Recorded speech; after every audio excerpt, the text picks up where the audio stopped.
Salut, salut, chers combattants, salut, chers résistants. Bonne fin de journée de travail. Partagez le direct. C'est le Banin de Ingui. Alors bonsoir, ce soir nous allons parler des sujets de...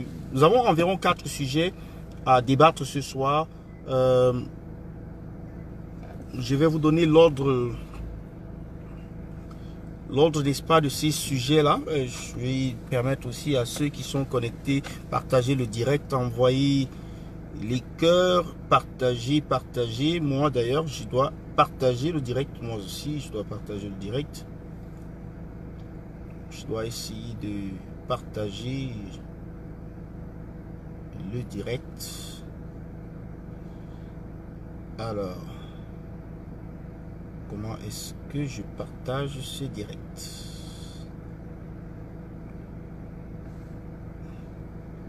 Comment est-ce qu'on le partage? Partager.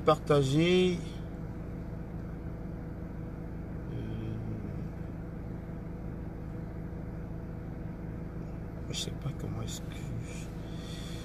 I don't know how that's possible. Partagez le direct s'il vous plaît, partagez, c'est le Banin de Ingui. Je vais passer le temps à vous donner quand même les titres ici. C'est le chat d'Edouane Camto et trahi Paul Biya. Et la France, il faut préciser. Où est Longuet? C'est la question que tout le monde se pose en ce moment. Ou alors la question que tous les combattants sérieux doivent se poser en ce moment. Le 30 mars, la marche internationale. Partagez le direct. Le 30 mars, la marche internationale. C'est la marche de l'année. C'est la marche à ne pas rater. Et puis, Diaspora Aid. Je vais vous dire de quoi est-ce qu'il est question, Diaspora Aid. C'est quoi Diaspora Aid? Qu'est-ce que ça veut dire? Alors, sans plus tarder, partagez, qu'on atteigne au moins 50 personnes. Je ne sais pas, 50, 100 personnes, c'est facile. Un tour de partage. Moi, quand je tombe sur un direct, je partage. C'est ce qu'il faut faire pour qu'on puisse quand même aller rapidement. On aura vraiment un régal sur les sujets de ce soir, sur le débat de ce soir, parce que ce sont des débats très importants. Alors, qu'est-ce que je vais prendre en premier? Partagez s'il vous plaît. Bonjour Cameroun Obosso, bonjour. Merci d'être toujours au rendez-vous. Qu'est-ce que je vais prendre en premier? Un morceau choisi. Ici, lettre ouverte au général Semengue. Monsieur le général, vous dites que si Biya avait reconnu la victoire de Ni John Fundi, vous auriez organisé un coup d'État. Je tiens à vous rappeler que je n'ai pas encore oublié ce que vous avez fait subir au peuple bamileke lors du maquis. Je prends ça sur un mur. Ça, c'est Christman Ngoa. Juste vous dire, je suis en formation pour vous, car vous allez répondre de vos actes, quel que soit le temps que ça mettra. Et même si vous n'êtes plus dans ce monde, vos enfants vont subir ce châtiment horrible que vous avez commis sur nos parents à l'ouest.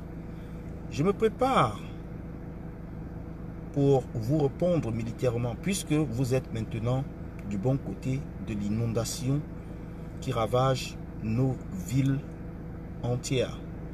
Je vous répondrai et je tiendrai pas compte de votre âge. Et si ça devenait une guerre tribale, croyez-moi, je serais heureux de manifester cette haine qui me ronge depuis des lustres. Semengue, vous allez répondre de vos actes. Ceux qui ont commis des crimes lors de la Deuxième Guerre mondiale en Allemagne ont été punis sévèrement. Votre tour arrivera, quel que soit le temps qu'il mettra. This war will never fail this war will never fail. This war will never fail. Will never fail. Believe me, you and your family will pay for that. Alors c'est un post que j'ai pris sur un mur comme cela. Voilà le post. Et puis il y a celui qui a publié ce post. Le nom est là. C'est Christman Ngoa. C'est un post qui a été fait aujourd'hui, donc le 27 mars. Il y a 4 heures du temps, donc environ 14 heures. Alors, c'est juste un post qui rentre un peu dans... qui parle un peu de tout là-dedans, qui parle, n'est-ce pas, de ce génocide du peuple bamileke, qui parle de ce qui m'intéresse moi, qui nous intéresse nous, à la base. C'est plutôt cette victoire volée de Ni John Fundi, où il est dit clairement que ce général, Semenge, avait dit qu'il fera un coup d'État si Paul Biya laissait John Fundi au pouvoir. Ceci s'est passé dans les années 90. Et on nous dit pratiquement là en 92. Donc, aujourd'hui, nous vivons pratiquement le même scénario. Nous avons eu ce scénario parce que élection, je le disais tantôt, Maurice Kamto a gagné une élection et on lui a volé cette élection, comme on l'a fait avec Ni John Fundi en 90, dans les années 90, 92 par là, je crois. On aurait proposé à Maurice Kamto, n'est-ce pas, de faire un coup d'État plutôt pour lui. Donc on a utilisé plutôt une autre méthode. Pourquoi est-ce qu'on a utilisé cette méthode? Parce qu'on voulait le mettre au verrou. C'est-à-dire on voulait faire tomber le leader de l'opposition au nom de Maurice Kamto dans un piège. Et ce piège-là n'a pas marché. Cela m'amène donc au premier sujet qui est celui de la suite des événements. C'est-à-dire ce qui s'est passé à l'ambassade, aux ambassades du Cameroun, c'est-à-dire en Belgique, en France et à Berlin. L'assaut ou les assauts dans les ambassades. On a arraché, oui, justement, Simbad Ro, on a arraché la victoire de Kamto, comme on a arraché celle de Ni John Fundi. Seulement, Kamto était bien préparé pour défendre sa victoire. Donc, maintenant, parlant des assauts sur les ambassades, le premier thème que j'ai suggéré dans cet échange que nous avons aujourd'hui, c'est celui de vous expliquer comment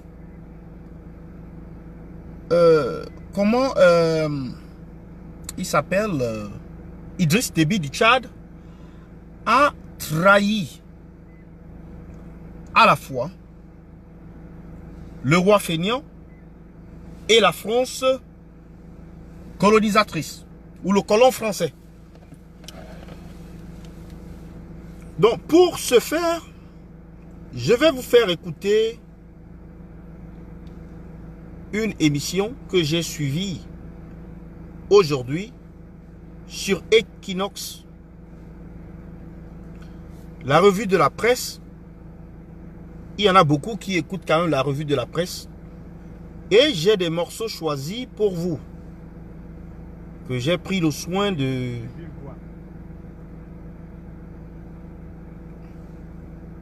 Voilà.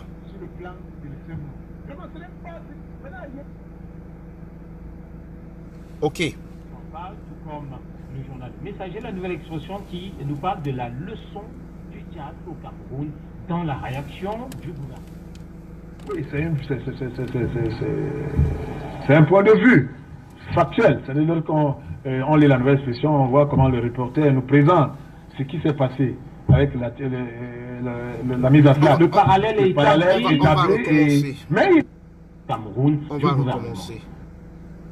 Qu'il y a des sièges qui peuvent... Ok, on reprend là. Je disais que ces régions, voilà, je suis... Vous ne vous attendez pas grand-chose en Agacho. termes de changement. Alors, évoquons un autre sujet, ce vandalisme orchestré à l'ambassade parisienne du Tchad et la réaction tchadienne. La Nouvelle Expression en parle, tout comme le journal Le Messager, la Nouvelle Expression qui nous parle de la leçon du Tchad au Cameroun dans la réaction du gouvernement. Moi, je parle plutôt de la Oui, trahison. c'est un point de vue factuel. C'est-à-dire qu'on on lit la Nouvelle Expression, on voit comment le reporter nous présente ce qui s'est passé avec la mise en place. Le parallèle est établi. Mais il a fini son article en posant des questions qui, vous savez, comme en philosophie on dirait, la réponse à une question appelle une nouvelle question. Donc pour comprendre, parce que lorsqu'on voit le saccage de l'ambassade du Tchad et la réaction de l'armée française et la réaction du Tchad, et on voit la mise en sac de l'ambassade du Cameroun à Paris et la réaction de l'armée française, la non-réaction des forces de l'ordre françaises et la réaction camerounaise avec tout ce que cela comporte, on ne peut que se poser la question. Et il est en droit, justement, que les reporters que nous sommes, que les journalistes que nous sommes, que nous puissions mener des enquêtes pour comprendre. Parce que c'est un fait, c'est une problématique. Voilà une situation, quelques mois après, 2 mois après, on voit un type de réaction, on voit un type d'attitude. C'est vrai que c'est les contextes différents, c'est vrai que c'est les approches différentes, mais les faits restent les mêmes. Oui. Alors, maintenant, il faut comprendre pourquoi ce type de réaction, personne jusqu'à aujourd'hui n'arrive à nous expliquer, sur le plan de l'enquête journalistique, pourquoi la France agit de cette manière. Pourquoi on a laissé les gens courir jusqu'aujourd'hui. Est-ce qu'il y avait des complices? Vous savez très bien, Éric Massiat, je vais vous le dire, lorsque vous organisez des marches, et c'est pour cela qu'on dit que pour organiser une marche, ça doit être quelque chose de sérieux. Lorsque vous organisez une manifestation, au-delà de la marche, que ce soit un meeting, ça doit être quelque chose de sérieux. Vous devez maîtriser ce qui vient. Parce qu'il y a des gens qui peuvent se taper, ils sont tapés dans l'or, ils viennent intégrer votre manifestation pour créer du grabuge et salir votre image. C'est des choses qui arrivent. On le voit partout, c'est-à-dire que c'est comme ça, c'est pour cela qu'il faut connaître. Ok, on va couper là un instant.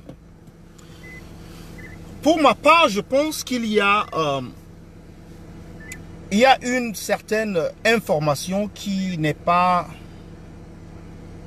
très souvent ou qui n'a même presque jamais été mentionnée dans les journaux, dans la presse, et que tout le monde semble piétiner ou fouler des pieds ou carrément négliger, quoi. L'information, c'est laquelle? On vous parle des avertissements qui ont eu lieu, on vous parle de la préparation qui a eu lieu, mais on ne vous dit pas ce qui a provoqué ces avertissements. On ne vous dit pas ce qui a motivé la sortie de la basse, c'est-à-dire d'arriver au point de faire des menaces aux autorités camerounaises. Tiens, il est important de rappeler que la basse avait averti les autorités camerounaises, n'est-ce pas, d'éviter de s'attaquer aux manifestants,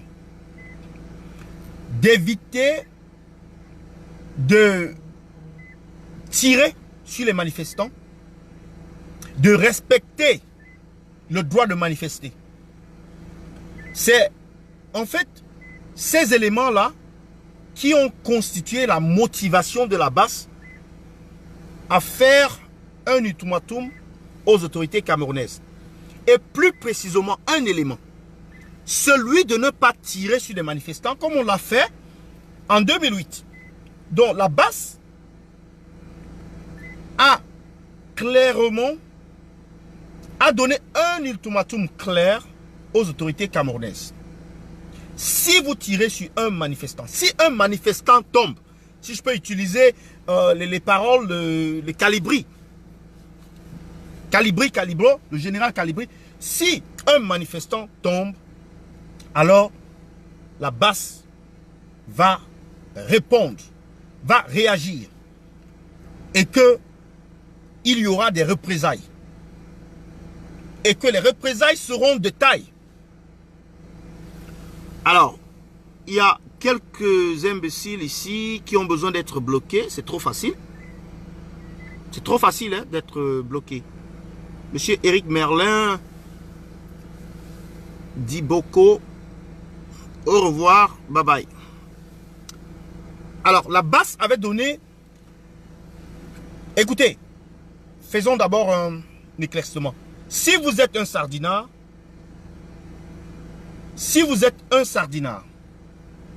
vous êtes libre d'organiser vos directs. Vous pouvez même organiser les directs, mais ils le font, les gens de la brigade des patriotes et tout ça là. Organisez vos directs, allez raconter toutes vos âneries là-bas, vous ne verrez pas un révolutionnaire, vous ne verrez pas un combattant aller se fourrer la tête dans vos balivernes.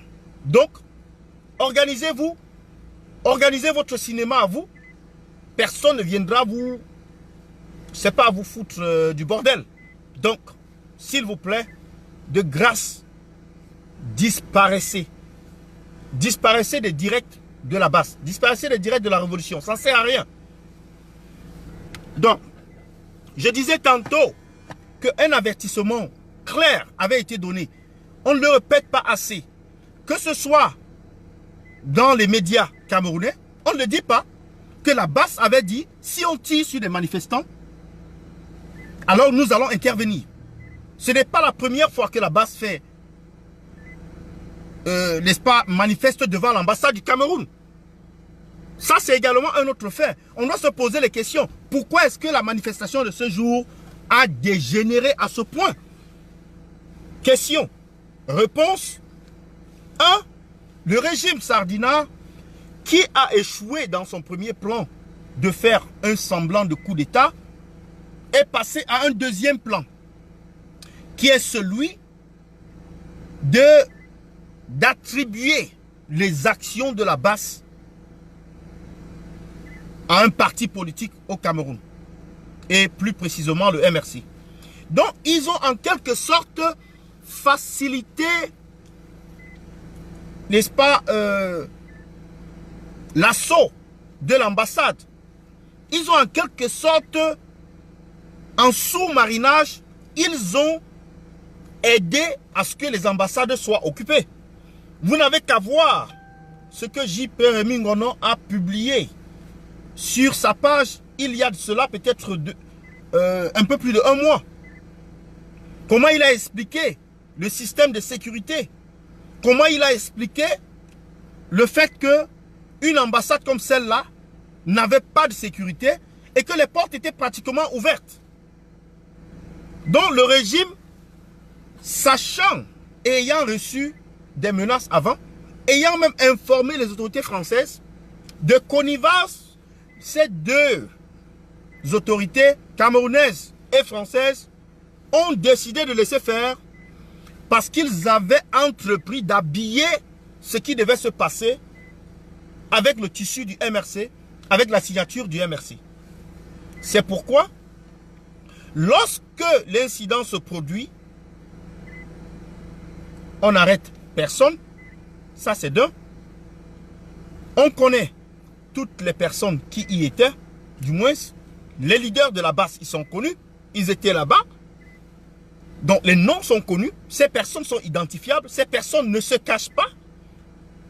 Mais curieusement, le régime de Yaoundé n'a porté plainte à personne. Le régime de Yaoundé n'est pas intéressé de poursuivre l'affaire en justice. Ce qui est d'ailleurs réclamé par la base, ce qui est réclamé par les combattants de la base, ils veulent cela. Mais le régime de Yaoundé a fui. Et à vous, je vais vous dire quelque chose. Le combattant Kemta, il a eu des problèmes en Suisse avec, n'est-ce pas, l'ambassade lorsqu'il manifestait. Et on lui a donné une amende. Et il a refusé de payer l'amende. Mais c'est finalement l'ambassade du Cameroun en Suisse qui allait régler cette amende-là pour éviter que cette affaire aille au tribunal. Parce qu'on avait, puisqu'il a refusé de payer l'amende, l'affaire devait passer au tribunal. Et lui, il était prêt à aller au tribunal et exposer le régime de M. Biya. À son insu, les services de l'ambassade du Cameroun en Suisse sont allés régler la facture. Simplement, carrément, rapidement. Pour que l'affaire soit, n'est-ce pas, classée. Et c'est ainsi que cette affaire a été classée. Donc si vous êtes là à vous poser des questions, de savoir pourquoi est-ce que les autorités camerounaises n'ont pas porté plainte. Dans une procédure normale, dans un état de droit, les autorités camerounaises auraient dû porter plainte. Non, elles n'ont pas porté plainte parce que c'est elles-mêmes qui ont organisé, facilité ce qui s'est passé. Et que cela devait exposer davantage, non seulement exposer leur responsabilité dans ce qui s'était produit, mais aussi les accabler sur le point médiatique, sur le plan médiatique, parce que les combattants de la base, beaucoup sont des ingénieurs, certains sont des avocats. On n'a pas besoin d'être ingénieur ou avocat pour exposer le régime de M. Biya. Donc, ils ont peur de cette exposition, de cette honte qui leur sera donnée. C'est pour cela qu'ils n'ont pas porté plainte. Le régime tchadien a porté plainte. Le régime tchadien a, n'est-ce pas, saisi les autorités françaises immédiatement. Et les personnes qui sont rentrées dans l'ambassade ont été qualifiées de délinquants. Pourtant, le régime tchadien a des ennemis. Le régime tchadien a des opposants beaucoup plus virulents.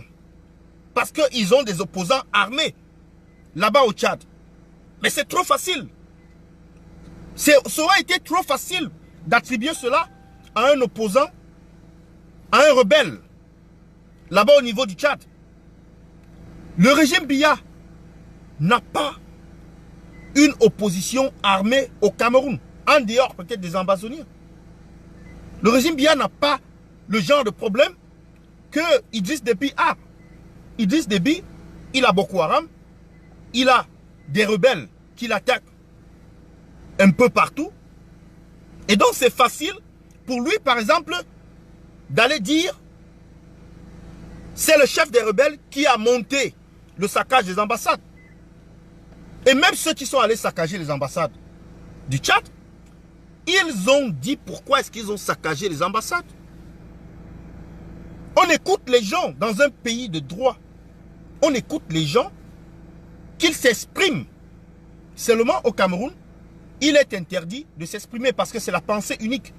On est à 37 années d'un régime monocratique, d'un régime de parti unique, d'une dictature à outrance. 37 années de dictature. Excusez-moi pour ceux qui parlent de démocratie, hein. Mais on est à 37 années de dictature, pure et simple. Donc, on va continuer, parce que ce que je voulais rappeler, c'était la raison pour laquelle la BAS a ordonné l'assaut. L'assaut a été ordonné parce que le régime criminel de M. Biya, avec sa milice, ont tiré à balles réelles sur des manifestants. Cela a été dit. La manifestation au Cameroun s'est passée autour de 8h, 9h du matin. Les assauts sur les ambassades, c'était autour de 3h dans l'après-midi. Comment est-ce que on peut mettre ces deux activités? Alors qu'il y avait une marche en France. Une marche qui s'est d'ailleurs pratiquement achevée. Pratiquement. Et donc, l'information, lorsqu'elle est arrivée en Occident, l'information a circulé. Les résistants ont réfléchi sur la réponse à donner. Ils ont trouvé une réponse et ils ont appliqué la réponse. C'est ce qui s'était passé ce jour-là. Aucun acte n'a été commandité par qui que ce soit. Et d'ailleurs, les auteurs tels que Calibri Calibro n'hésitent pas de revendiquer, n'est-ce pas, de s'approprier cet acte. Cet acte qui consiste, n'est-ce pas, à prendre les ambassades. Et ça, c'était à Paris. Et elle, chez nous, pour Berlin. Donc, tout le monde le sait. Les journaux l'ont écrit. C'est bien documenté. Il y a des vidéos. Donc c'était juste pour rappeler les raisons pour lesquelles les ambassades ont été attaquées. Parce qu'on a dit, si l'opposition marche au Cameroun pour réclamer l'élection volée, pour réclamer, n'est-ce pas, la CAN, pour, n'est-ce pas, dénoncer la gabegie financière entourant la CAN, pour, n'est-ce pas, dire non à la guerre au Nozo, pour demander un dialogue national, pour demander, par exemple, un nouveau code électoral, qu'on ne tire sur personne. Voilà ce qui avait été demandé. Mais le régime de Yaoundé, sachant très bien les menaces, sachant très bien les ultimatums qui leur avaient été donnés, ont déclenché le processus à partir du Cameroun, en tirant sur Maître Ndoki, en tirant sur Célestin Djamène et d'autres manifestants, bien sûr. Alors, Honoré Bessala, bon, au revoir. Bonne nuit. Bon, mais voilà. Je vais continuer avec la vidéo. On en aura pour longtemps ce soir. Continuons. Il faut qu'on arrive à ça. Et c'est pour ça qu'on dit qu'il faut que la politique au Cameroun, nous sommes au XXe siècle, elle doit être moderne. On doit connaître ses militants, on doit connaître ses sympathisants, on doit connaître les gens qui viennent. Ça doit être ça. On doit savoir que telle réponse à telle chose, on peut répondre de lui, et telle autre, on ne la connaît pas. Elle est venue de nulle part, elle a été un espion ou bien quelqu'un qui a été infiltré pour venir créer du grabus, pour nous faire porter un manteau. Donc tout cela appelle de l'enquête journalistique. Et je pense que comme les journalistes sont sur cette affaire, on va avoir bientôt des articles qui vont nous révéler ce qui est caché derrière tous ces micmacs, ces mises à sac. Pour moi, je trouve que c'est une scénarisation formidable, ces mises à sac. Pas qu'on n'a pas mis à sac les ambassades, mais il doit y avoir des choses qui ne sont pas des non-dits dans cette affaire. Voilà, les leçons du Tchad au Cameroun, le parallèle établi, la pondération, la modération du gouvernement tchadien et l'accusation sans preuve et sans enquête du gouvernement camerounais avec directement bouc émissaire bien trouvé, Moïse Kamto et ses sympathisants. Il faut reconnaître que la nouvelle expression n'est pas passée à côté du sujet, du moins on n'a pas traité ce sujet au hasard. C'était bien clair de comprendre. Faut que tu viennes couper mes ongles. Il y a entre ces deux affaires. Vous avez bien fait de parler de parallèle, parce qu'en fait, quand on essaie de comparer les deux faits, on essaie de voir le traitement qu'il y a entre les deux faits. On comprend donc qu'il y a anguille sous roche quelque part. Parce qu'on peut comprendre qu'après les actions de saccage de l'ambassade du Cameroun en France, la police française n'intervient pas, du moins intervient tardivement ou presque pas. Le Cameroun ne porte pas plainte, et on fait trop de comprendre que non, c'est Moïse Kamto qui était derrière. Des personnes se revendiquent des auteurs ne pas appartenir au MRC, voilà. Au MRC, et on trouvait bien que c'est la BAS a revendiqué, la BAS a dit qu'elle ne fait pas partie du MRC. Malheureusement, l'État du Cameroun n'a pas porté plainte. Malheureusement, c'est ça qui est à déplorer, curieusement. Contrairement du côté du Tchad, on voit effectivement que les mesures ont été prises. Après la condamnation des actes, on portait plainte. Merci pour la remarque. On n'a inculpé personne. On va dire avant, il y a même l'intervention de la police française qui a stoppé assez net. On peut, dans un commentaire, penser que ce qui s'est passé à l'ambassade du Cameroun en France était planifié avec des complicités internes dans l'armée française ou de la police française. On peut bien le penser. Au regard des faits, même si on peut se tromper également, mais sauf qu'avec les caméras vidéo, on sait quand même que sur le plan, il y a tout qui est installé là-bas, donc on pouvait facilement retrouver les auteurs et les acteurs de ces actes de vandalisme, qui jusqu'à présent n'est pas encore fait, du moins, ou est fait et que nous n'avons pas encore les informations à ce sujet. Sauf que ça n'empêche, comme bouc émissaire, du moins, puisse porter le chapeau à présent. On sait que Moïse Kamto, comparé devant le tribunal, les tribunaux au Cameroun, le tribunal militaire plus exactement, au Cameroun, et parmi les choses d'accusation, il y a ce fait d'accusation, alors qu'il n'était pas là. Peut-être les sympathisants, mais sauf que, de manière directe, les faits ne peuvent pas lui. En fait, les faits sont imputés. Or, quand la nouvelle expression fait ce sujet, c'est chercher à comprendre. Ils disent par exemple, qu'est-ce qui se cache derrière cette histoire? Est-ce que, du côté de la France, y a-t-il des intentions, effectivement, de nuire au Cameroun ou bien de laisser faire? Ce sont des interrogations et des questions qu'il faudrait bien répondre. Mais sauf que, quand on revient sur les deux... Pourquoi un poids, deux mesures? Pourquoi la politique de un poids, deux mesures? Deux ambassades sont attaquées. Dans l'une, les autorités françaises s'intéressent au point même d'ouvrir une enquête judiciaire. Dans l'autre, aucune enquête. Même 2 mois après. Plus de 2 mois après, aucune enquête. Et l'on continue comme si de rien n'était. Aucune enquête. Donc il y a quand même lieu de s'interroger. Continuons. Les deux candidats, on comprend que les méthodes n'ont pas été les mêmes. Mais il y a surtout un aspect que la nouvelle expression met en avant, messieurs, c'est la réaction des deux gouvernements. Oui, bien sûr. La façon dont les deux gouvernements réagissent. Gouvernement tchadien d'un côté, gouvernement camerounais de l'autre. Oui, effectivement, vous savez, quand il y a un acte posé comme celui-là, quand on est responsable et quand on est fait pour empêcher des actes de vandalisme, comme la police, quand on n'est pas surtout complice, et quand on ne veut pas que cela se produise, on pose des actes. On a vu l'action de la République tchadienne qui condamne les actions et qui porte plainte. Parce qu'en réalité, c'est un bien tchadien qui a été saccagé. Vous savez qu'une ambassade représente un territoire dans un pays dont ne peut pas être violé. Et la France, vu les accords qui les lient sur le plan bilatéral et même sur le plan international, dit que c'est quand même encadré et que la France a pour mission de protéger le territoire tchadien dans son propre territoire. Et je pense que c'est dans ce sens-là que la France a intervenu. Même chose pour le Tchad, parce qu'il faudrait bien que le Tchad protège son précaré et que tous ces vandales doivent être arrêtés et punis conformément à la loi. Mais curieusement, chez nous, ce n'a pas été le cas. La France, les policiers français étaient absents. Est-ce que c'était fait à dessein? Il faudrait... Mais je dis au-delà, après que les actes soient posés, les réactions des gouvernements, le parallèle établi aussi à ce niveau. Mais qu'est-ce que vous voulez, Eric Martial? Je vous ai dit que c'est des contextes différents. Ici, le gouvernement avait déjà une cible précise, hein, un prétexte et des personnes. Et ce saccage a été, comme on peut dire, du pain béni entre guillemets, a été, comme on peut dire, l'élément, le prétexte, le bon, entre guillemets, pour pouvoir arrêter un ensemble d'actions qui étaient menées de manière, entre guillemets, illégale, selon le gouvernement. C'est pour ça que je dis que cette analyse, et à lire la nouvelle expression de ce matin, et à voir cette situation du Tchad avec ce que Hervé Villard vient de nous présenter, vous constatez que c'est deux contextes différents. Ici, lorsqu'on arrive à l'ambassade du Cameroun, on est dans une série de manifestations qui a commencé depuis octobre.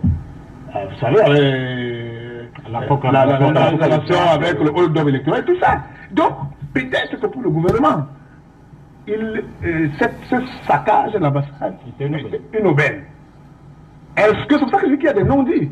Est-ce qu'il y a une complicité entre le gouvernement camerounais et français par rapport à ce, comment on dit, on t'a piégé? Je vous ai dit que vous pouvez organiser une manifestation chez vous sans avoir de mauvaises intentions. Partagez, envoyez le cœur s'il vous plaît, partagez. Et on vous imputera cela parce que lorsque vous donne, même vous faites des déclarations de manifestation, M. Eric Martial, le sous-préfet qui vous donne l'autorisation, vous dites toujours que vous, M. Eric Martial, vous répondez, c'est un cas d'affaires d'intérêt. S'il y a un problème, vous allez être la personne qui va répondre de tout ce qui va se passer. Parce que il faut savoir, c'est ça.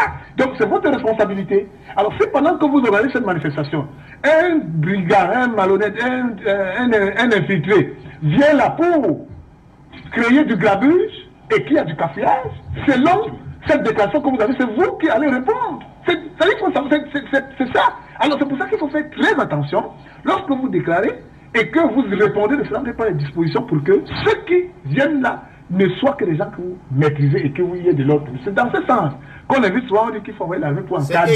C'est Equinox TV. Bon, maintenant, de prime abord, la manifestation est interdite, que pour eux, elle était illégale. Et il fallait. Donc, le saccage de l'ambassade est, je vous ai dit, est-ce qu'il y a une complicité? Est-ce qu'il y a des infiltrés? Est-ce que cette complicité est une complicité entre deux États? Est-ce que ce gouvernement ont fait des deals? Est-ce que vraiment, il y a des choses, c'est pour ça que je dis, l'enquête qui commence là, par la version que le monde déclare, doit aller plus loin avec les questionnements du reporter à la fin, doit continuer pour qu'on puisse savoir pourquoi deux faits identiques, deux réactions différentes. Et aller loin, comprendre pourquoi dans la législation française, dans ce type de situation, pourquoi jusqu'aujourd'hui, pourquoi ça bloque? Qu'est-ce qui fait problème? Allez même faire le médecin de la société française. Allez même c'est le travail journalistique. Je pense que les journalistes ont là une matière à pouvoir pousser pour permettre aux lecteurs de comprendre sur le plan essentiellement des textes et de la réalité et des faits Qu'est-ce qui fait problème? Est-ce que c'est pas finalement un cas, est-ce que Maurice Kamto n'est pas une victime d'autres choses ou bien il faut que les reporters nous disent? Oui, je voudrais réagir pour dire à ce que quand on analyse ces faits, on se pose bien la question. Peut-être qu'il ne l'a pas dit de manière claire. Faut-il peut-être que les graphiques peuvent comprendre est-ce que tout ce qui s'est passé à l'ambassade du Cameroun n'était pas un coup monté tout simplement et que l'ambassade, le saccage de l'ambassade du Cameroun n'était pas en fait forcément des militants, en fait, comme ils l'ont dit, des personnes ni sympathisants qui sont voulus poser cette action pour qu'on puisse faire porter le chapeau à Maurice Kamto. Parce que quand on voit... bien parlé, Branco Kofi, bien parlé, bien dit. Et que chez nous, on n'a même pas cherché à rattraper les auteurs des actions. Les sorties du gouvernement n'ont pas été dans le sens du... Je vais lire un commentaire là. C'est... les Tchadiens ont été clairs par rapport à leur acte de saccage. La police leur a bien demandé leur motivation et ils ont expliqué l'Europe, ce n'est pas le Cameroun, il y a les droits de l'homme. Ça, c'est Branco Kofi qui a fait, n'est-ce pas, ce commentaire. Et puis Cameroun Obosso qui dit le gouvernement camerounais terroriste. On continue, ça va finir dans un instant. Est-ce que Maurice Kamto n'a pas été piégé? Et que vous vous souvenez que pendant tout ce qui s'est passé, quand vous regardez les images, encore constatez qu'effectivement, on détruit l'image du chef de l'État, on prend son image, on accroche au mur en disant que voici notre président. Voilà un scénario très bien tissé, très bien monté, qui vient empêcher, parce qu'il faut quand même reconnaître qu'il avait son plan de résistance internationale.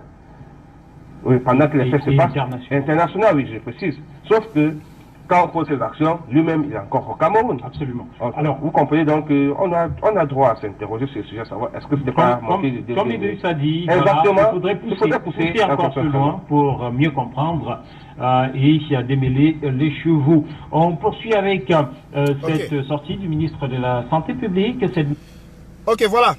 C'est donc le contenu de l'émission... de la revue de presse sur Equinox TV. Equinox TV, ce jour, c'est-à-dire 27, c'est décrit la leçon du Tchad au Cameroun. Moi, j'ai plutôt dit que le Tchad a trahi le Cameroun et la France et a dédouané Maurice Kamto. Parce que ce que le gouvernement tchadien a posé comme acte hier a simplement démontré que ceci était un plan, c'était une ruse, une duperie, une manipulation de l'État camerounais et en association avec leurs, comment je peux dire, complices français pour incriminer Maurice Kamto dans une affaire où il n'a aucun lien. Il n'y a aucune preuve.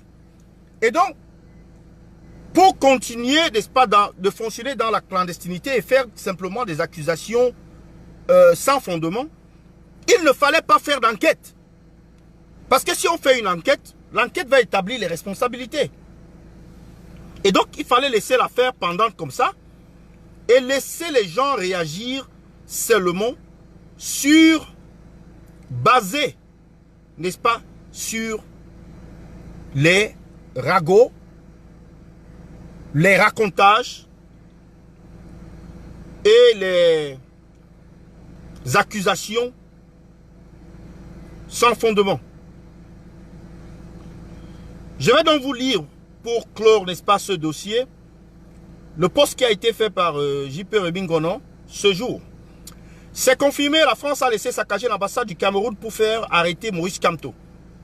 L'ambassade du Tchad à Paris a été envahie dans la matinée du mardi 24 mars par un groupuscule de Tchadiens qui réclamaient la délivrance de leur passeport par l'administration consulaire et exigeaient le départ du président Idriss Déby.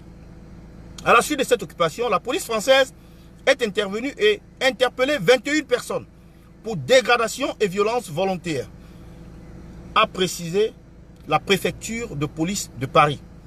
Le porte-parole du ministère des Affaires étrangères tchadien, Béchir Issa Hamidi, avait au préalable dénoncé une bande d'une vingtaine de délinquants qui a agressé le personnel et vandalisé les documents consulaires et autres biens matériels.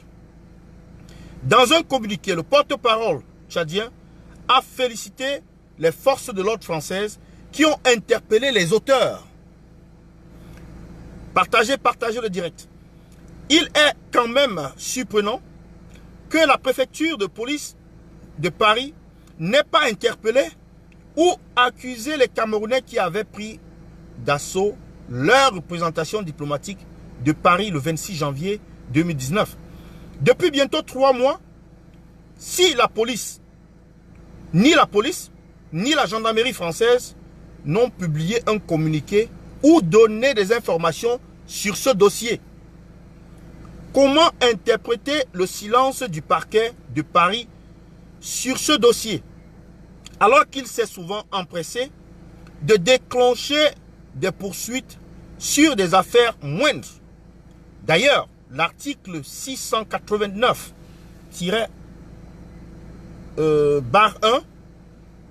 du Code de procédure pénale permettant à la France de mener une enquête pour suivre un étranger qui a commis une infraction à l'étranger.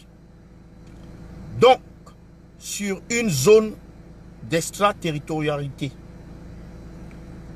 dont l'ambassade, du moment qu'il se trouve sur le territoire national. Ça, c'était d'un.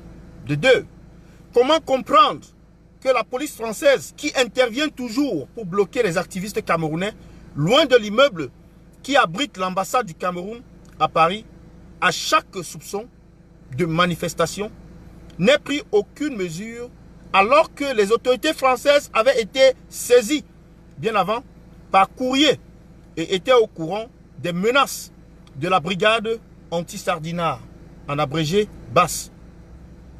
Comment comprendre qu'après le saccage de l'ambassade du Tchad à Paris, le régime tchadien n'accuse pas un opposant qui aurait commandité ces actes de vandalisme, alors que lorsque l'ambassade du Cameroun a été saccagée, le régime camerounais s'est précipité d'accuser Moïse Kamto, qui se trouvait au Cameroun, d'en être le responsable. Alors que les opposants ne manquent pas au Tchad. Les boucs émissaires ne manquent pas au Tchad. Envoyez des cœurs, partagez s'il vous plaît, partagez. Comment comprendre, il dit ici, si la France ne communique pas sur le saccage de l'ambassade du Cameroun à Paris, c'est justement parce qu'elle sait que ces actes n'ont aucun rapport avec Maurice Kamto, qui se trouvait à Yaoundé et qui, dans aucun courrier ou discours, n'a incité qui que ce soit à la prise de l'ambassade. Et pour conclure, par ailleurs, plusieurs sources affirment qu'Emmanuel Macron aurait donné son accord pour mettre Maurice Kamto hors d'état de nuire. Et pourquoi donc? Parce que Maurice Kamto avait avocat de la Guinée équatoriale dans le procès des biens mal acquis, se dressait contre la France qui a saisi les biens et vendre l'immeuble appartenant à l'État équato-guinéen. La France n'a donc aucun intérêt à prouver l'innocence de Maurice Kamto dans l'affaire du saccage de l'ambassade du Cameroun à Paris. Ça, c'est le minimum.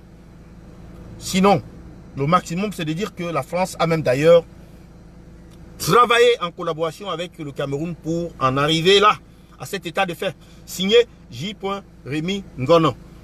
C'est un post qui a été fait sur le mur de J. Rémi Ngono et ça a été partagé sur la page de la brigade anti-Sardinard UK. Vous pouvez trouver ce post-là là-bas.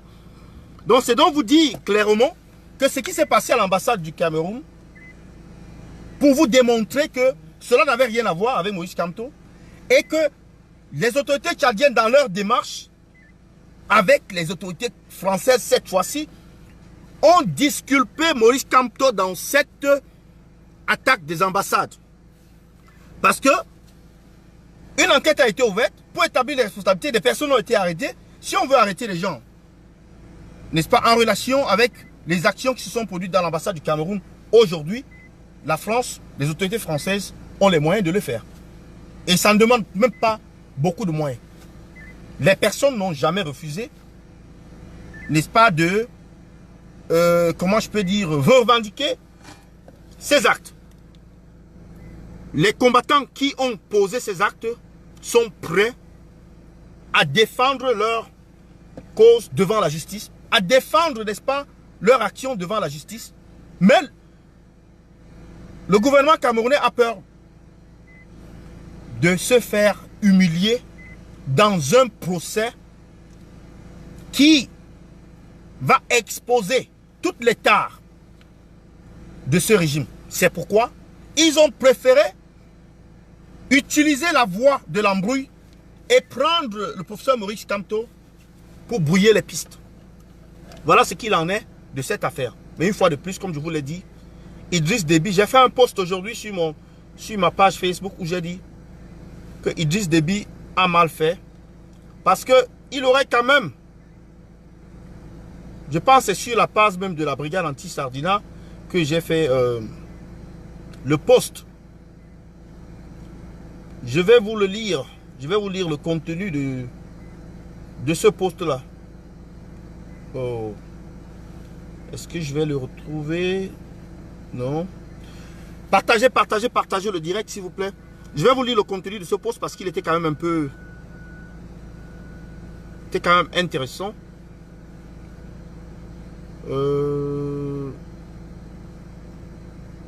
Ah, mais je ne le trouve pas. Je ne le trouve pas, le post. Je ne le trouve pas. Je ne le trouve pas. Essayons de voir. Parce qu'il y a quand même beaucoup de choses sur... Ok.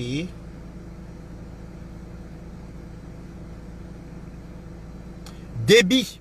Voici le post. Déby, pourquoi es-tu si méchant comme ça?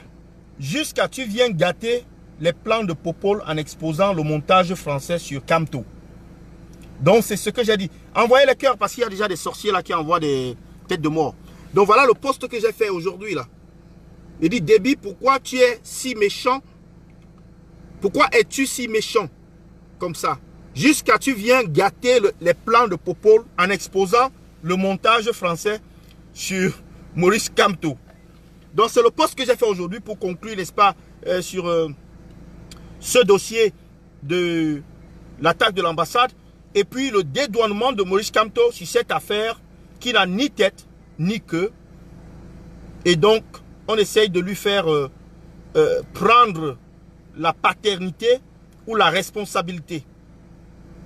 Donc on va parler ensuite, on va parler par la suite ici de Longuet Longuet. Où se trouve Longuet Longuet en ce moment? Personne n'est à mesure de vous dire où se trouve Longuet Longuet en ce moment. Du moins, des informations courent. Il y a certaines informations qui sont contradictoires. Vous vous souvenez de cette vidéo que Longuet Longuet a faite hier, cette vidéo qui a été partagée un peu partout, qui a fait le buzz comme certaines personnes le disent. Longuet Longuet a disparu de la circulation pratiquement. Depuis hier dans la nuit, il y a eu des alertes selon lesquelles Longuet Longuet a été arrêté. Et dans un pays où on arrête des fous, dans un pays où on arrête Dieu le résistant, franchement, arrêter Longuet Longuet, c'est une simple histoire de... C'est-à-dire de rapidité en fait. Ce n'est pas de quand, mais c'est la rapidité avec laquelle ils vont le faire. Parce qu'ils vont le faire. Quand j'ai regardé cette vidéo hier, et beaucoup de personnes ont regardé cette vidéo, c'était une sortie qui a reçu un écho très favorable de la part du peuple. Parce que vous voyez, ce qui manque au peuple camerounais, c'est des hommes qui peuvent frapper la main au torse et leur dire la vérité. C'est des hommes qui peuvent parler au nom du peuple meurtri, au nom du peuple, c'est-à-dire bâillonné, au nom du peuple zombifié. Des gens qui peuvent ouvrir les yeux au peuple.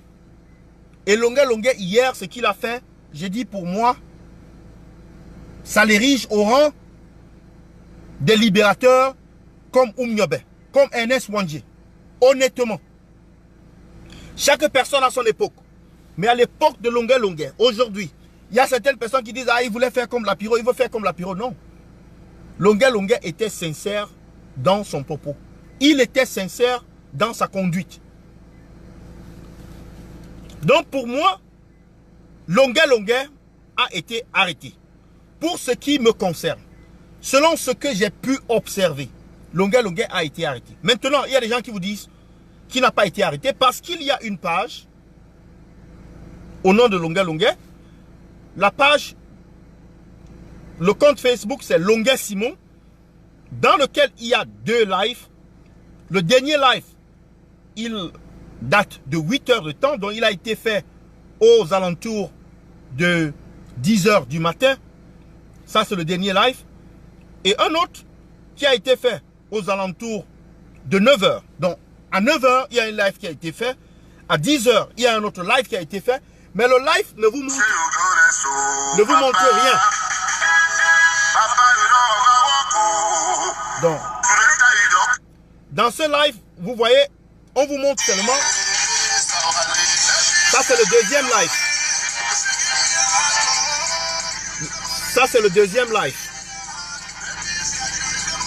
Donc, les 2 lives ont un fond sonore de la musique de Longuet Longuet, mais ne vous montre pas le visage de Longuet Longuet. Longuet Longuet ne s'adresse pas, n'est-ce pas, au public. On n'a pas sa voix. Et donc, ce qui nous vient à l'esprit, c'est de constater que lorsque certaines personnes sont aux arrêts au Cameroun, vous savez, lorsqu'on a arrêté les activistes, les membres du MRC et Maurice Kamto, on a pris leur téléphone. Et il y a des informations qui ont couru selon lesquelles ces gens-là vont essayer de mettre des choses dans ces téléphones pour, n'est-ce pas, les faire porter aux membres du MRC, par exemple.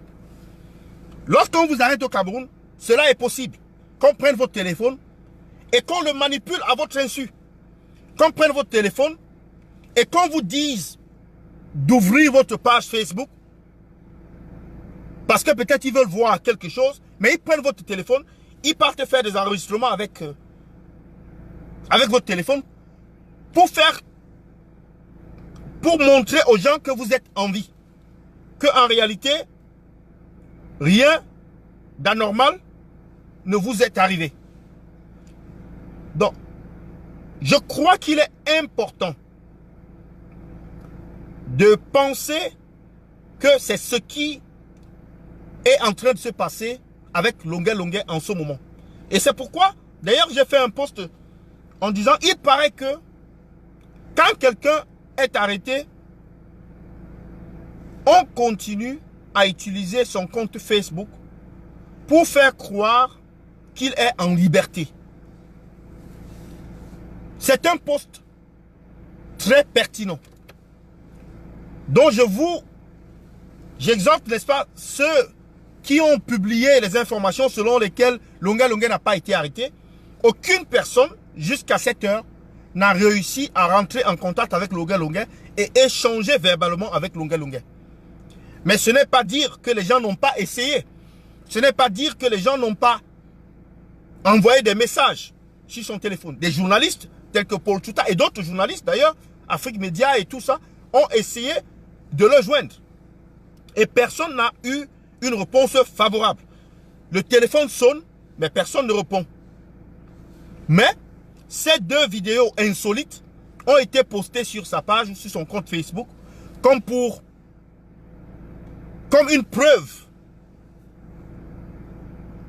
Comme une preuve de vie, comme une preuve de liberté, comme une preuve de sécurité, comme une preuve de dire que il n'y a rien, il ne se passe rien, donc il n'a pas été arrêté. Comme pour démentir qu'il a été arrêté. Or, cela est faux. Il a bel et bien été arrêté. Donc c'est pour ceux-là qui font la polémique à ce sujet, si Longuet Longuet a été arrêté ou pas, il a bel et bien été arrêté. Et les Sardinas, comme vous le savez, lorsque Dieu le Résistant avait été arrêté, si on n'avait pas mis la pression, ils ont sorti une vidéo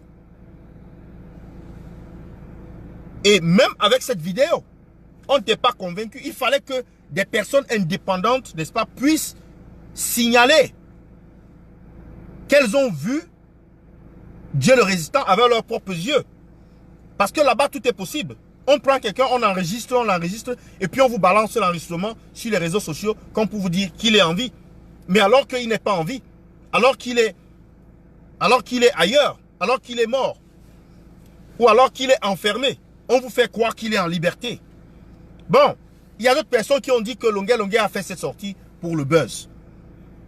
Et il a créé, c'est-à-dire il a fait la sortie, et il a créé, n'est-ce pas, cette fausse rumeur selon laquelle il a été arrêté pour du buzz. Est-ce que Longuet a besoin de ce buzz? Longuet ne manque de rien. Mais Longuet n'a pas oublié d'où il vient. Longuet vient de Bepanda Omisport. Il a grandi dans mon quartier. Longuet, nous sommes dans le même... c'est-à-dire, nous sortons de la même région. Il y en a qui ont même posé la question de savoir, mais est-ce que Longuet est devenu Tontina? Est-ce qu'il est devenu, je ne sais pas, Bamileke? Donc on pour rire, parce qu'on disait c'est une affaire de Bamileke. What is it? 8 p.m. Yeah, it says 29 minutes from here. Okay. I finished in about... I'm just going to bath now and get ready. Okay. Right, excusez-moi là, s'il vous plaît. Donc, comme je vous le disais tantôt, Longuet a bel et bien été arrêté. Si on a arrêté des gens comme Dieu le résistant, si on a arrêté les gens comme Ebala, si on a arrêté les gens comme Twile, si on a menacé les gens comme Paul Chouta, ce n'est pas Longuet qu'ils vont laisser. Et ce n'est pas la première fois qu'il se fait interroger ou bien interpeller ou bien arrêter. Ce n'est pas la première fois. Et donc pour ceux-là qui font courir les rumeurs selon lesquelles, écoutez, rien ne s'est passé, ce n'est que pour le buzz, écoutez, la mobilisation doit continuer. La mobilisation doit continuer.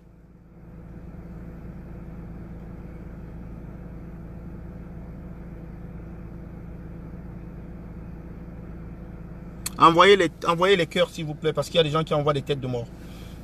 Donc, ici, je dois parler également, ça c'était pour l'affaire Longuet. Si vous avez vos suggestions, si vous avez des informations, alors balancez les informations sur par inbox à la brigade anti-Sardinat, que ce soit dans le UK ou bien en France, au Canada, aux États-Unis. Les informations sont les bienvenues. Que ce soit dans les groupes WhatsApp, partagez. Dès que vous avez une information, partagez. Donc pour le moment, ce qu'on demande de retenir, c'est que Longuet a été arrêté. Si Longuet n'a pas été arrêté, tout ce tapage qui a été fait là, il aurait fait une sortie et faire un live et dire que je n'ai pas été arrêté, je me porte bien, ainsi de suite. C'est aussi simple que ça. C'est aussi simple que ça ne coûte absolument rien. Donc pour ceux-là qui disent que faire des vidéos où il n'y a pas de son, où on fait que jouer la musique de Longuet, ça c'est trop facile quoi. C'est simplifier la chose, c'est être vraiment bête. Alors on ne veut pas être bête, je ne veux pas qualifier quelqu'un de bête, donc Longuet a été bel et bien arrêté et nous attendons qu'il fasse signe de vie, qu'il se porte bien, qu'il est en liberté et jusque là, on n'a pas vu un tel signe.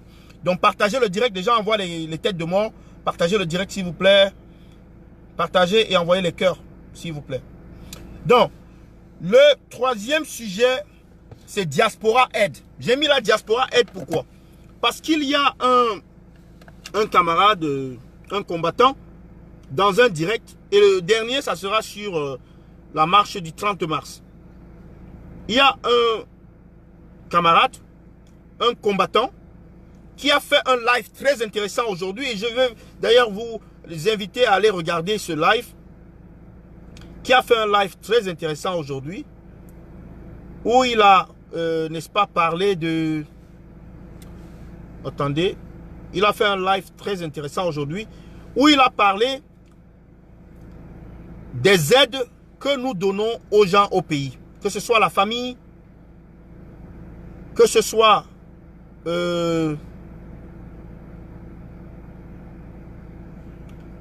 Alors là, j'ai une information à partager là. Excusez-moi.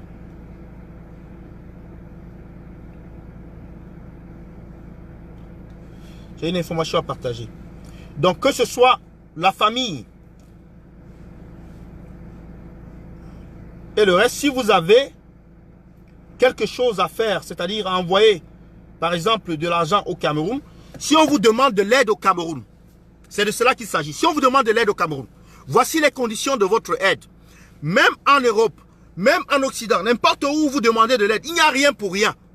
Le minimum qu'on doit désormais demander aux gens qui sont au pays, aux paysans, ceux-là qui sont au pays, ces Camerounais-là qui ne veulent pas s'impliquer dans la révolution, ces Camerounais-là qui restent cloîtrés, n'est-ce pas, chez eux, qui sont, n'est-ce pas, confortables dans leur misère, mais qui trouvent que c'est trop facile de diriger leurs demandes d'aide, leurs demandes de financement, leurs demandes, leurs pleurs quotidiennes à la diaspora. Désormais, diaspora, lorsque quelqu'un vous appelle au Cameroun et vous demande de l'aide, 1. Je veux voir ta carte d'électeur. 2. Je veux voir ta carte de parti, d'un parti d'opposition.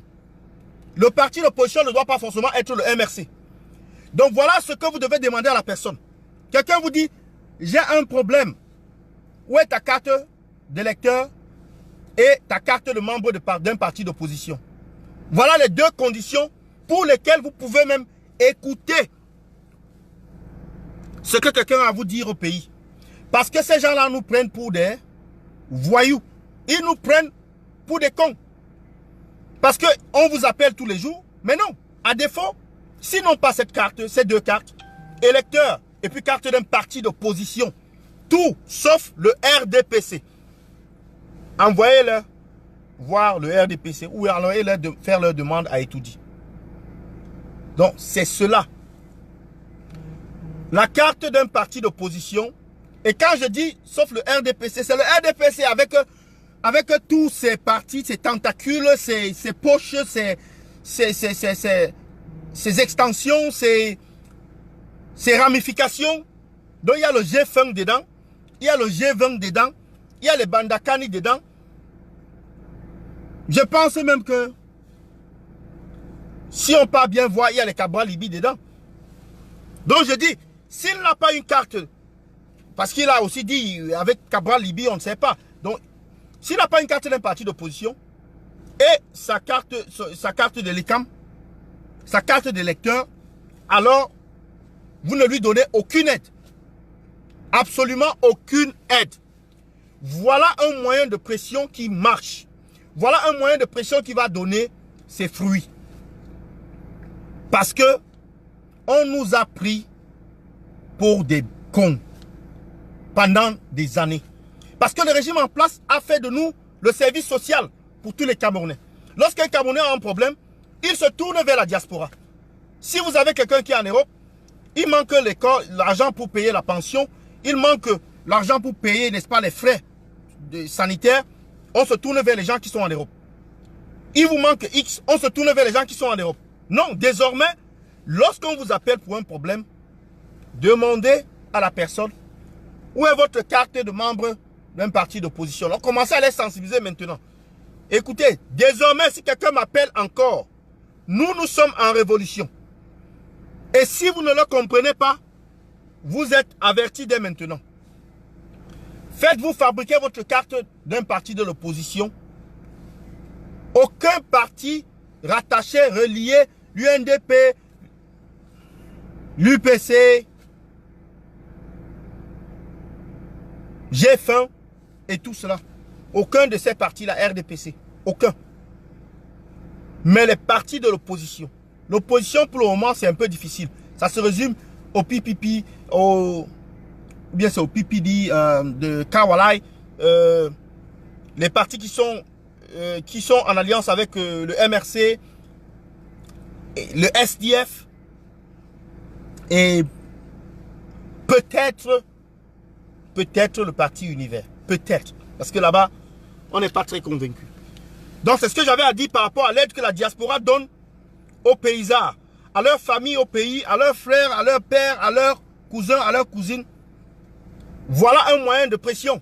Et que toutes les basses du monde puissent utiliser, n'est-ce pas, cette formule pour essayer de mettre pression aux gens qui sont au pays. Voilà un moyen de sensibilisation qui marche. Maintenant, il revient à la base, par exemple, de définir quels sont les partis politiques qui sont considérés comme les partis politiques de la vraie opposition. Parce qu'il y a la vraie opposition au Cameroun, il y a la fausse opposition. Voilà, donc, c'était la suggestion là pour l'aide que la diaspora apporte aux familles là-bas en Afrique. Vous êtes libre maintenant de donner votre contribution, de donner vos suggestions, de donner vos... de dire ce que vous pensez, d'apprécier ce qui a été proposé, de reformuler. Franchement, nous sommes ouverts pour recevoir toutes ces suggestions. Bon, maintenant, le troisième point, le quatrième point, c'est sur la marche du 30. Le 30 mars. La grande marche internationale du 30 mars. Chers combattants, sortez en nombre. Sortez en nombre. Si vous avez peur de montrer votre visage, achetez un balaclava. Mettez-le sur votre visage. Personne ne demande votre autographe. Personne n'a besoin de voir votre visage. Vraiment, vous êtes libre de le faire. Nous sommes dans un pays libre. Parce que dans ce pays, d'ailleurs, il y a des manifestations. J'ai oublié le nom. Il y a un groupe qui fait des manifestations chaque année. Et c'est international. Et les manifestants portent des masques. Donc vous allez dans un magasin pour jouer, n'est-ce pas, de jouets pour enfants. Vous achetez un petit masque que vous portez. Et vous portez votre masque tout le long de la manifestation. Parce qu'il y aura des gens qui vont prendre des vidéos, qui vont balancer sur les réseaux sociaux. Il y a des gens qui vont prendre des photos et consorts. Donc c'est pour ceux-là qui passent le temps à donner pour excuse que non, je ne veux pas que mon visage soit, n'est-ce pas, parce que je dois aller au Cameroun. Vous pouvez manifester et continuer d'aller au Cameroun. Vous avez le droit de manifester. La manifestation, ce n'est pas un crime. Si on vous arrête au Cameroun, on va dire que vous allez manifester contre Paul Biya. En France, vous faites partie de la base. C'est un crime. Faire partie de la base, c'est un crime. Il faut que la loi camerounaise change. Il faut qu'on mette ça dans la loi camerounaise de dire que manifester pour le compte de la base, c'est un crime. Manifester pour le compte du CCT, c'est un crime. Manifester pour le compte du code, c'est un crime. On doit bien élaborer cela. Donc, chers camarades, combattants, brigadiers, vous êtes invités à sortir en masse le 30 pour manifester. Parce que nous devons dire non à cette manipulation, à ce montage, ce grossier montage qui est fait, ce montage qu'on appelle justice au Cameroun. Nous devons dire non à, c'est-à-dire à l'embastillement des Camerounais pour s'être exprimés. Nous devons dire non à cette intimidation. Nous devons dire non à l'instrumentalisation de la police, de la gendarmerie et de la, n'est-ce pas, de la justice. Nous devons dire non à cet État moribond, à cette République bananière. Nous devons sortir pour dire non à ce nouveau hold-up électoral qui est en préparation, c'est-à-dire organiser les régionales avant les élections locales. Ça, c'est disqualifier certains partis politiques parce qu'eux, ils n'ont pas des élus locaux. Comment est-ce qu'ils vont participer à l'élection? Nous devons dire non, n'est-ce pas, à cette transition de gré à gré. Nous devons dire non à ce procès qui ressemble étrangement, n'est-ce pas, au procès de Frank Kafka. À ce procès qui ne répond à aucune règle de droit, où toutes les règles dans chaque étape de cette procédure ont été violées. Que ce soit de l'arrestation jusqu'à l'emprisonnement, jusqu'à la présentation devant le juge. Et on ne va pas s'arrêter là sans dire que, oui, aujourd'hui, cela a été publié, un document, un extrait, n'est-ce pas, de la loi camerounaise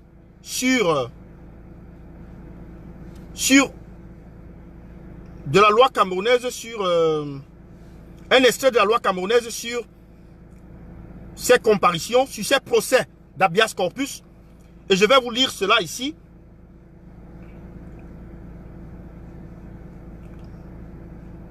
Voilà ce qui a été publié aujourd'hui sur la page de la brigade anti-Sardina. Voici pourquoi Moïse Kamto et ses alliés exigent d'être jugés devant le peuple camerounais. Selon la loi numéro 2006/015 du 29 décembre 2006, modifiée et complétée par la loi numéro 2011/027 du 14 décembre 2011, portant organisation judiciaire, la justice est rendue publiquement et toute décision est prononcée publiquement. C'est ce que stipule l'article 6 en son alinéa premier et en son deuxième alinéa. Il est indiqué que toute violation de l'alinéa premier entraîne la nullité d'ordre public de la procédure du jugement. Notez bien, en ce qui concerne une audience d'habeas corpus, la loi ne donne pas le droit au juge de le faire à huis clos.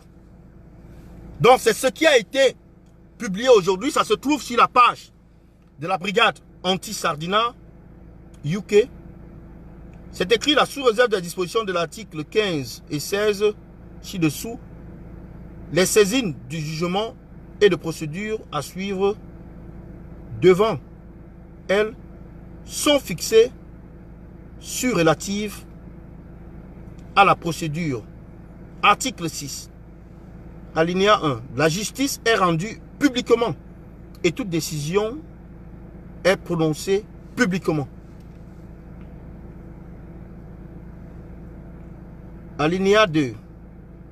Toute violation de l'alinéa premier ci-dessous entraîne nullité d'ordre public de la procédure de jugement. Donc c'est un peu flou. La photo elle est en petit caractère. Donc oui, on dit là, toute violation de l'alinéa premier ci-dessous entraîne nullité publique de la procédure de jugement.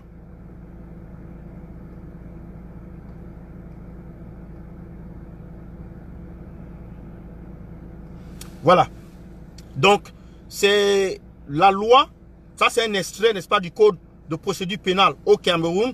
Vous pouvez aller le consulter. Cela a été publié sur la page de la brigade anti-Sardina UK et également sur ma page YouTube. C'est Le Banen de Yingui. Le Banen de Yingui. Vous pouvez également vous connecter là-bas pour voir ce document. Il est partagé sur mon compte Facebook. C'est Diallo Bakay, Le Banen de Yingui. Vous pouvez aller là-bas pour le consulter. On n'a pas besoin d'être juge. Parce qu'au Cameroun, cette dogme-là qu'on a mis dans les têtes des gens de dire que vous ne pouvez pas parler de la justice si vous n'êtes pas avocat ou si vous n'êtes pas juge. Quand vous êtes avocat et que vous parlez d'une procédure qui n'a pas été respectée par un juge, on vous dit que vous n'êtes pas juge. Au Cameroun, il faut être juge pour se plaindre d'un juge. Dans un pays de droit, chaque individu a le droit de questionner et d'avoir des réponses sur des faits, sur des procédures, sur des actes qui ont été posés par des autorités, quelles que soient ces autorités, que ce soit un médecin qui a posé un acte à problème, que ce soit un commissaire de police qui a posé un acte à problème, que ce soit, n'est-ce pas, un maire, que ce soit un ministre, on l'interroge. Au Cameroun, on nous a fait croire que la politique, c'est pour des initiés seulement. Et qu'un Camerounais n'a pas le droit de se plaindre. Dès lors qu'il se plaint et qu'il commence à accuser le pouvoir en place, il est un maquisard, il est un rebelle. Et il devient un homme à abattre. C'est pourquoi on cherche à abattre Maurice Kamto, on cherche à abattre, n'est-ce pas, Longuet. On cherche à abattre toute personne qui ose ouvrir la bouche pour parler. Donc je donne un défi à tous les combattants et à tous les résistants. Faites des vidéos, mettez sur Facebook et dites que Moïse Kamto a gagné les élections, que Paul Biya ne peut pas gagner une élection au Cameroun en ce moment. Une élection pour devenir président. Que Paul Biya ne peut pas gagner cette élection. Et que s'ils sont contre, ils n'ont qu'à faire le recomptage des voix. À défaut de faire le recomptage de voix, il y a une autre procédure, c'est d'organiser une autre élection transparente. Et on verra si il va même sortir 4e. Donc, je vais donc clôturer, n'est-ce pas, ce live en lisant Laurent Denise Koué. Alors, je vais clôturer ce live en lisant quelques commentaires sur YouTube. Je balais même le vieux grabataire président de la CEMA ne veut jamais un gros piège qui plane sur Etoudi. J'ai le pressentiment. Donc, avant de clôturer ce live, j'ai une information de dernière minute que je dois partager avec vous. Je venais de partager cette information sur ma page, sur mon mur Facebook. Donc, j'ai une information que je dois partager avec vous. Voilà. Ok. Confidentiel, paniqué, le régime Biya est en déroute. Première lecture. Cela a été publié par John Moukam. Depuis la mise en place de son parti politique de la mission salutaire pour le changement au Cameroun par les élections, le président Moïse Kamto donne du fil à retordre au régime de Paul Biya qui sent de jour en jour l'étau se resserrer autour de lui. La pression qui en résulte fait dire à certains connaisseurs du sérail que le professeur Moïse Kamto a réussi à inverser le fameux rouleau compresseur du régime. Un tour de passe-passe dont seuls les physiciens doués sont capables. Le degré de pression du rouleau compresseur qui est en train de broyer le régime de Yaoundé est matérialisé aujourd'hui par cette fameuse liste noire des proches de Biya que les États-Unis ont élaborée. Il faut que ce soit bien clair. Cette liste peut être considérée comme un piège pour le régime car en réalité, tous les membres du gouvernement et tous les proches de Biya sont concernés. En effet, les membres du gouvernement et les proches de Biya sont tous sous menace d'arrestation à l'étranger, et en particulier en Occident et aux États-Unis. Le président proclamé Paul Biya l'avait déjà flairé depuis longtemps. C'est pourquoi il avait fait rapatrier ses enfants pour les inscrire à l'ENAM. Nous l'avons déjà mentionné. Pendant l'année électorale 2018, le MRC a complètement éclipsé le RDPC et son champion. Cette éclipse a atteint son paroxysme. Partagez, envoyez les cœurs s'il vous plaît. Partagez, envoyez les cœurs. Partagez, envoyez les cœurs. Cette éclipse a atteint son paroxysme avec l'arrestation de Kamto et la réaction des soi-disant partis d'opposition qui se sont fédérés comme le MRC, comme une confirmation que c'est le parti qui a gagné les dernières élections présidentielles. Ce n'est donc pas une surprise que ce parti, qui s'appuie sur le peuple, avance vers le changement, écrasant sur son passage, tel un rouleau compresseur, toutes les malices que le régime a déployées pour arrêter sa progression. Une inversion du rouleau compresseur qui fait dire à certains que le président, le professeur, le tireur de pénalty, le marqueur de pénalty, le président élu, est aussi dans l'ombre d'un doute. Le président élu est aussi sans l'ombre d'un doute un professeur de physique et plus précisément un prof de mécanique. Les tenants du RDPC essayant d'expliquer la déroute du régime par le fait que le régime soit tombé dans le piège du président Moïse Kamto. Un piège qui se déploie gentiment, silencieusement, sans violence apparente, doucement, mais avec une force savamment calculée, comme un boa dans sa longue étreinte autour de sa proie. Seul le souffle du peuple camerounais peut assurer une telle pression. Examinons donc de très près ce rouleau compresseur que des notables du RDPC qualifient de piège. L'option de créer une guerre dans le Nozo était déjà une erreur sous l'effet de la pression des grands tireurs de pénalty. Le pouvoir espérait créer le climat de peur générale, quasi martiale, pour contraindre l'opposition à aboyer les élections, à boycotter les élections et passer comme un mouchoir. Le déploiement du candidat Maurice Kamto dans le nord tient toute la nation, ce qui va constituer le seul et unique acte de campagne électorale du président sortant Paul Biya.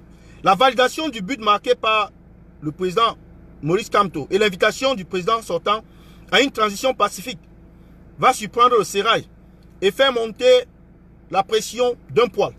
Le régime sera sans voix car le coup de serrage était un peu fort. La Cour constitutionnelle va essayer de venir au secours du régime en lui apportant un peu d'oxygène, mais ce sera peine perdue car le président Kamto va charger Maître Ndoki, Mouna, Sim, etc.